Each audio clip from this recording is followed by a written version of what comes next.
I'd say that our story of faith was a very rocky road. Before I met Stephen, there was a lot of things that happened that has definitely made my faith a little bit of a roller coaster. A lot of loss, grief, heartache, and for lack of a better term, blame towards God. Blamed him for most anything and everything that I possibly could. We have a very interesting story on how we ended up together. Blind date and then engaged a week and a half later. When we met, we both knew, and it's been now 14 years. It was literally our first date. I was only 19, but I just kind of like laid it all out there. And one of the big things was, due to being assaulted when I was 13, that I may never have children. I grew up as a Baptist. I did grow up in church. I went through confirmation. Never lost faith. It was kind of like a 50-50 relationship. We probably didn't really try to find a church per se until we moved to Pittsburgh. I was out of my faith, had no intentions on going back. At the time, just for lack of a better term, I didn't care. It was about me and only me and what was going to best suit me. Like I said, the doctor said we never have kids. And then I just had a feeling to take a test. I did. It was positive. Took another one. It took like 6.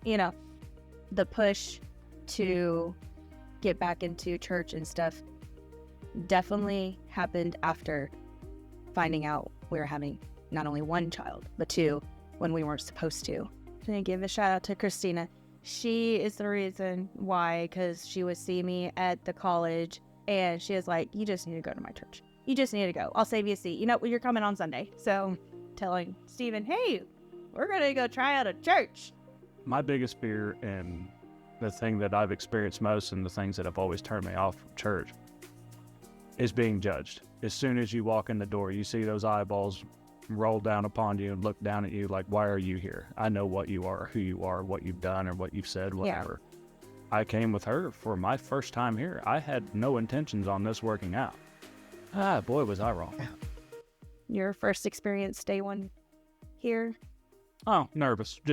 I'll get out nervous. Just waiting for that one thing, as I was saying about being judged, waiting on that one set of eyeballs to come down on me in a way that I didn't see fit. I can still say to this day now, being here for going on 6 years, I still to this day don't feel I've been judged by anybody here. One thing that, as far as how my faith has grown or definitely came to light, is I was either told or believed that showing weakness in public was like, you don't do that. I wouldn't put my hands up, but one day they went up during worship because it was like one of those barriers, one of those walls that you'd have to knock down. But then I started crying during worship.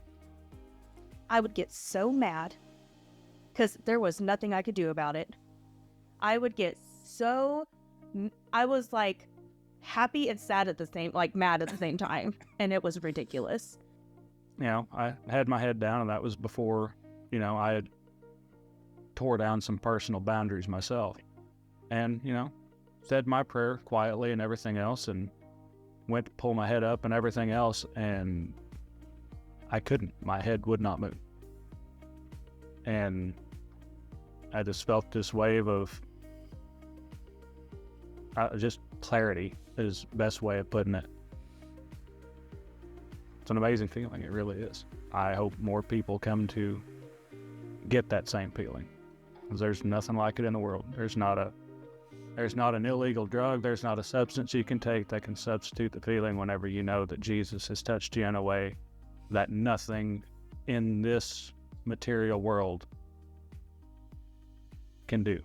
And that would be my story of faith.